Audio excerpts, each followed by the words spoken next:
The release is close, I can already smell it. So in the same fashion as for the batters and the slaughter slam, here's the level guide you have been waiting for. We will start off with explaining the general build, the synergies, and the skill rotations. So you know exactly what to do and how the build functions. Then you will also get a practical cheat sheet that shows you in which order you're going to skill your class for maximum efficiency on launch. You can keep this open on a second monitor or on your phone, so it can assist you while you're playing. We then finish this guide with some general level rules and strategies to either play through hardcore, really safe, or speed it really up like a lot on softcore. This chapter then also ends with a cheat sheet to provide maximum help during launch. So let's jump right in.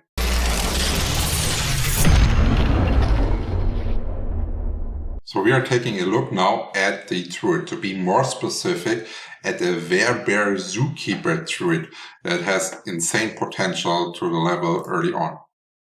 Just as a little recommendation in this guide, I will make sure that the aspects I recommend are being farmable in-game by completing dungeons, so there's no luck required to make this build going.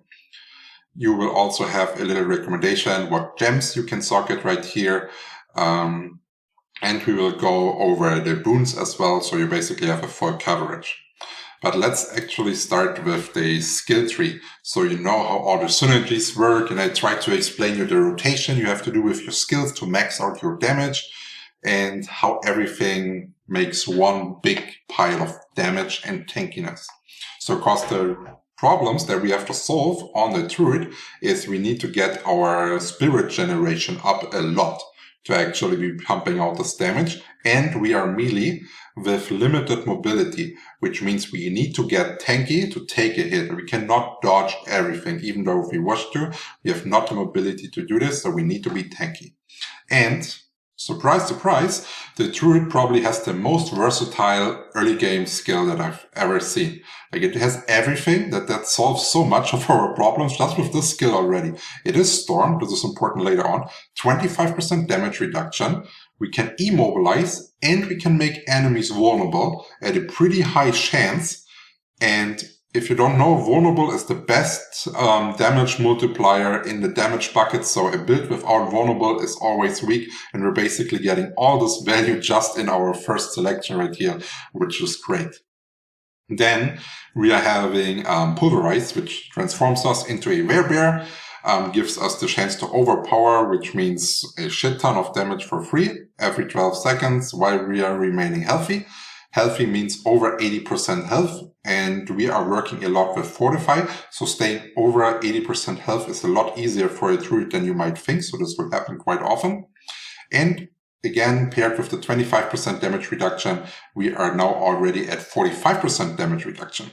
And this is our skill, or one of our main damage sources, where we basically funnel all of our spirit in. So we generate spirit just to pump out Pulverize nonstop.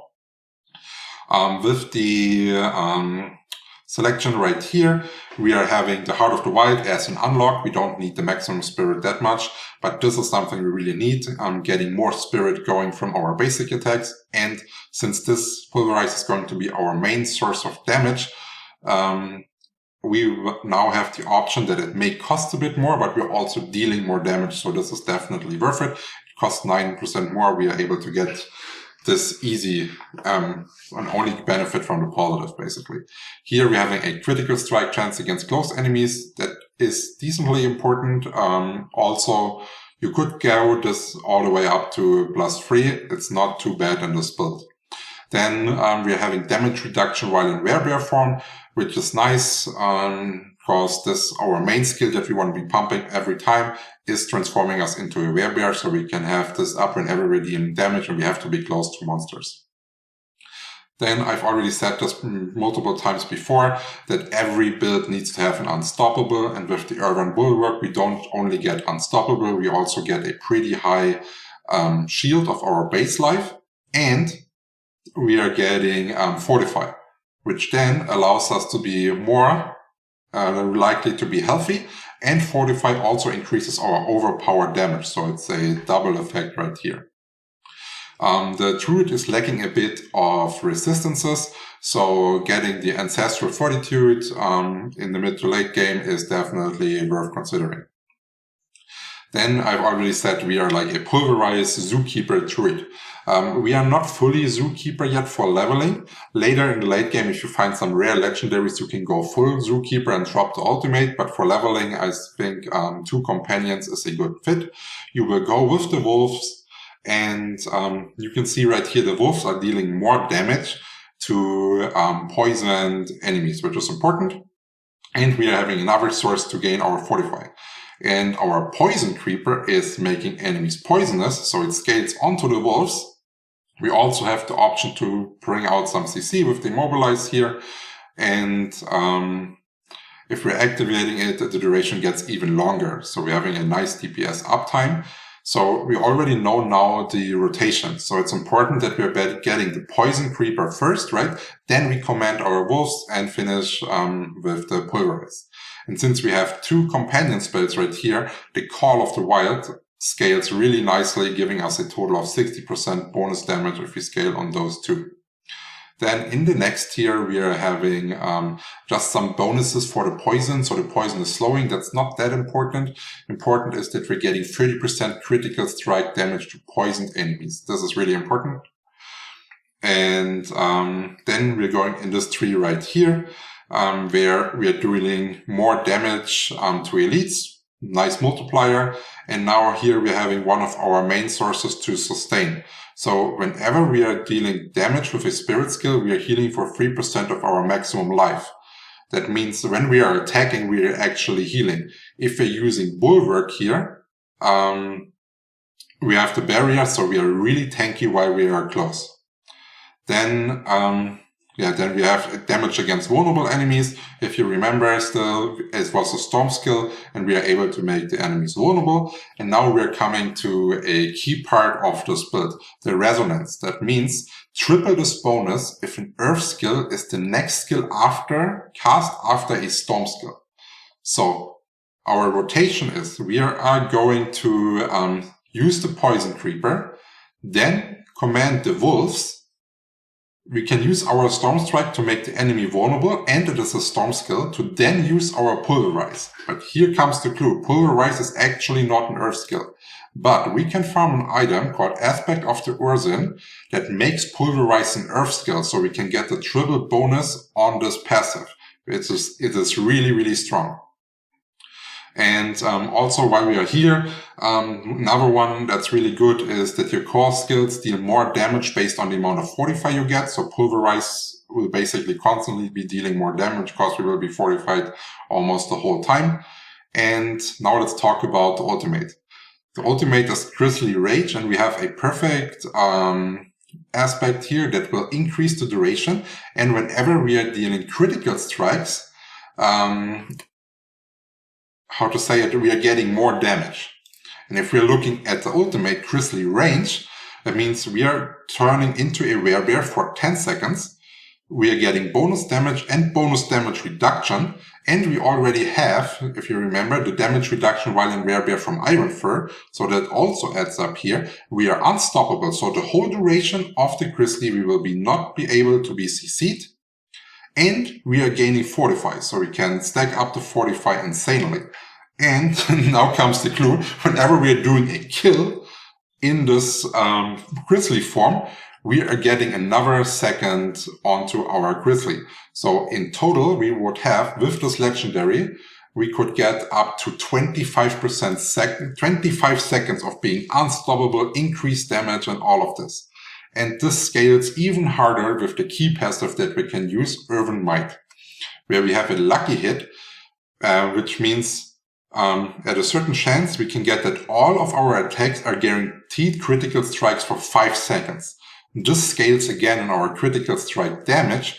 And if you see right here, we are getting critical strike damage again from this, which basically means if we're getting this proc while in Grizzly form, we are going to annihilate everything. Like, it will be just insane. Like, Grizzly is probably one of the most overpowered things that have not been nerfed yet, and use it as long as you can. This is my suggestion. And now let's take a look at the spirit boons for this build. As scams, I recommend going for the life on kill early on. It makes the leveling experience feel a lot smoother. You can also go in something like increased vulnerable damage, but you have so much damage already. It's better to be safe a little, so you can actually stay and take more risks to damage. You can get some more maximum life with the rubies, always a good choice, and some more resistance. We've already talked about it. He is lacking them. That's why we're taking the passive, so we can get this up with the jewelry as well. And we have stuff that scales on our maximum life, so the more life we have, the better. Now let's take a look at the spoons. For the deer slot, we want to have the 10% reduction from elites. Elites are our main issue, right? So the more reduction we have, the better. And if you've seen already how many different reductions we can get up to like 60-70% reduction. Then for the eagle, we want to go into critical strike damage for the same reason as we spec into the critical strike damage while poisoned. As soon as we hit our lucky hit and having the guaranteed critical strike chance, we will be dealing crazy amounts of damage. Then we are speccing deep into the wolf, which allows us then to use 2 points here in this row. And here we are having another thing. If you have critical strikes, this is what we are focusing on. We have a chance that our cooldowns of our companion skills are being reset. This is really important also later for the Zookeeper. We are having up to 20 seconds of cooldown right here and 14 right there. So if we can reset this early on, this will give us a lot of value back. And the next thing is we've said that one of the things that we need to solve is the spirit generation, and the energized one gives us the opportunity while we are dealing damage with our core skills, for example, and our companions and all this kind of stuff, to constantly be generating spirit. It's not the highest chance, but it's noticeably feelable. Then we are having this one here, Calm Before the Storm. Nature Mage skills have up to a 50% chance to reduce the cooldown of your ultimate skill by 2 seconds. So we've already said how crazy Grizzly Rage is, and in best cases for how long we can actually keep it up. So the more procs we are getting, the downtime of the ultimate will be so much smaller than on other classes where you basically sometimes have to sit through the whole 50 seconds of the cooldown. You will be able to reduce it here quite a lot. And the natural magic skills are Pulverize. This is the skill that you're spamming all the time, right? Like with your generators. So you have a lot of proc chances here to go on. As promised, here is the cheat sheet. So you know exactly in which order to skill and don't lose any time during the launch.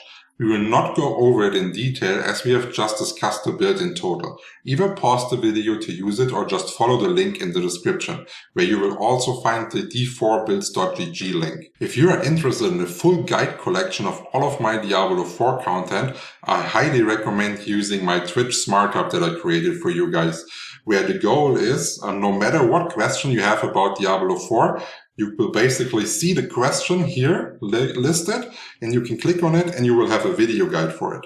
And then we are topping this off with level builds, endgame builds for all the classes. So it's basically one place where you can get everything in video form and don't have to read through like tons of Wikipedias and all this stuff. This is the service I am providing for you, and I will pump out 1 video a day. So this Smart Hub is going to be growing daily. So this guide will all be around this cheat sheet that I created for you. It will also be available in the video description, so you can keep it open while you're leveling and just have some general guidelines that will help you to progress faster in the game. So first we need to determine what is our actual goal that we want to achieve. And the main goal you should try to achieve to progress fast is getting to world tier, because the benefits of world tier are enormous. You are then able to drop sacred items, you are able to drop unique items, and you can now drop nightmare sigils that will unseal the nightmare dungeons. Nightmare dungeons are then used to drop and upgrade the cleaves for your Paragon board, which is really important. And you have access to hell tides, which allow you to specifically farm a gear slot. So basically, if you're looking for a helmet, you can go into the Helltide, farm the Helltide, and use the charts to open a helmet chest. So the item you're getting out of it will be guaranteed a helmet, and this is perfect to farm for those little pieces that might be missing to fully complete your build after you've reached level 50. And now we need to discuss how do we actually get there and how do we get there the fastest way. And as you might have seen, I have also divided this into hardcore and softcore because I believe that the level strategy from hardcore and softcore are pretty different here. But let's not get too much ahead and let's take a look at this, what I'm saying right here. Do not play tier 2. Why do I say this? Am I scared of the difficulty or whatever? No, it has nothing to do with difficulty or like playstyle. It's just if you want to progress the fastest, you will get more experience in gold per hour in tier 1 than you do in tier 2. Tier 2 has 20% increase in experience and 15% in gold. And this increase is so small that the kill speed you are able to reach in tier 1 outweighs the bonuses from tier 2 by a lot. And like, for example, if you're looking at gold, kill speed means you're getting more drops. You can sell more drops to the vendor. So it's not only about the experience. You will also gain more gold, actually, if you're playing in T1.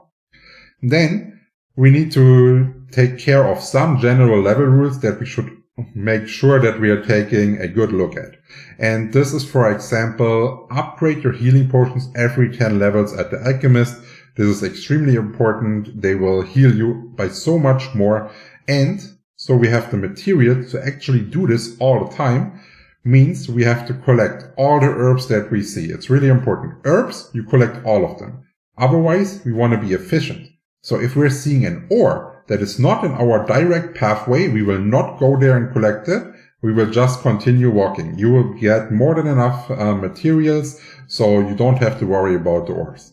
Then we need to figure out what we are doing with our drops. So a general rule is we want to salvage in the early game and sell for gold later. And the reason why we want to do this is that if we're salvaging early, let's say a rare item, so this is just thing, it would give us 5 materials.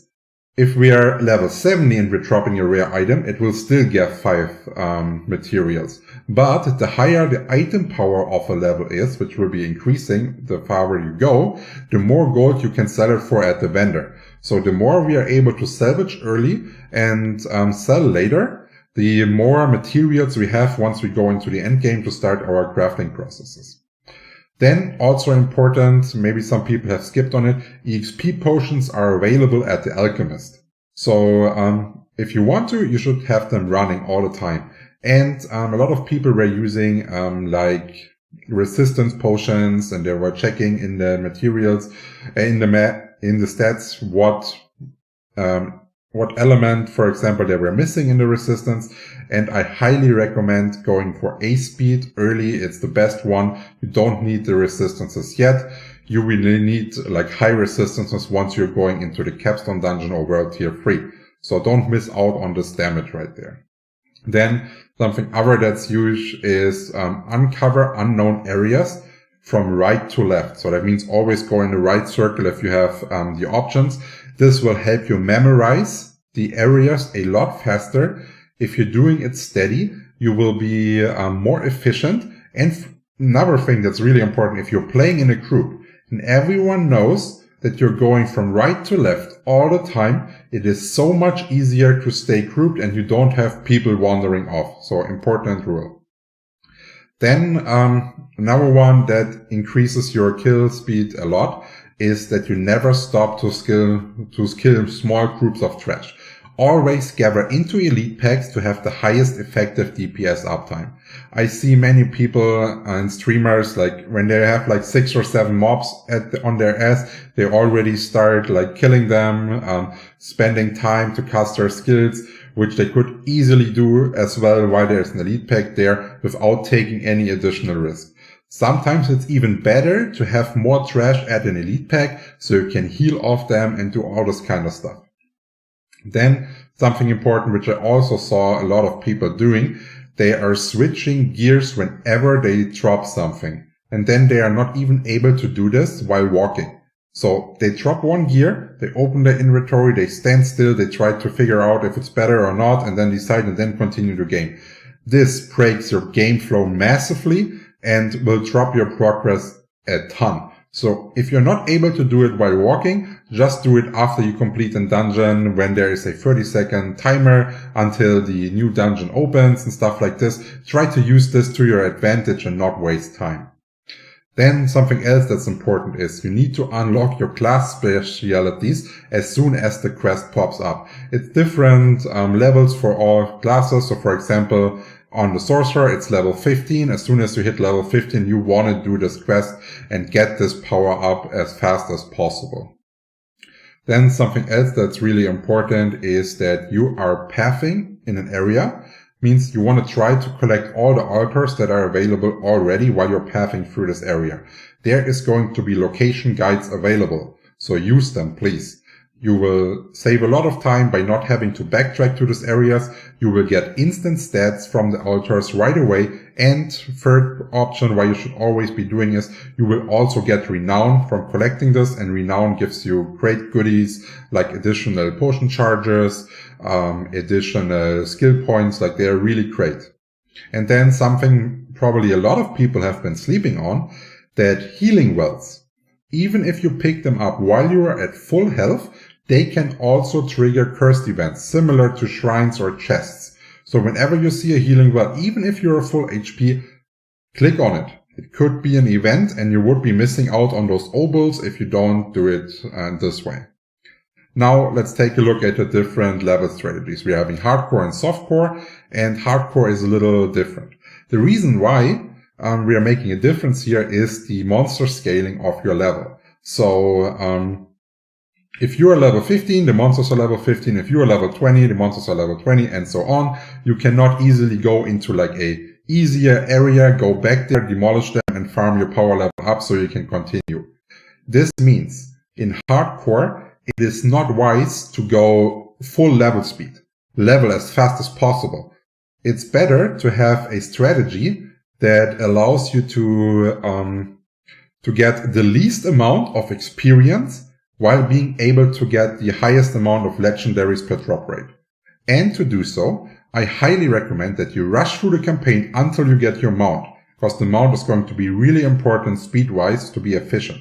But after you get your mount, you have no rush anymore. So that's also why I personally would probably not even use the EXP bonus potions, because this will just make you get more experience while you actually want to get more legendaries to not fall down in this power level sink. And also important, do not do any side quests while you're in hardcore, because they will bring you more experience, but they will rarely give you good rewards that increase your power level. So what you should be doing is you either find a dungeon that you like that has a high density of elites, and you keep repeating this dungeon. This is all after we have rushed through the campaign and got them out. Or you're doing event farming. So you're basically walking from event to event, farming obols and getting your legendaries ready. And this is of course not something you want to do all the way until level 50. But you want to do this until your build feels steady. And as soon as the build feels steady and you're feeling comfortable, this is when you will then start to level like you would be in softcore and switch over to this strategy here. And in softcore, your main goal is also rushing the campaign for getting the mount on the way. But while you do this, you will accept all side quests. You can accept a total of 20 side quests. So accept them all. It often happens that the side quests are on the way where you have to go anyways, and this will result in you having to backtrack a lot less. And then you will also go all the dungeons that you pass by. You will also just clear them, because the dungeon clear on the first time will also give you renown, which you then, like we already said, unlocks new great stuff. Once the campaign is completed and you level 50, you will instantly switch to World Tier 2 and complete the capstone dungeon. So, and this is also the reason why we can stay on World Tier 1. There is no reason to go World Tier 2, but we need to complete the capstone dungeon in World Tier 2. So if you're playing hardcore, make sure that your gear is suitable, because the capstone dungeon is more of a, of a gear check than a skill check.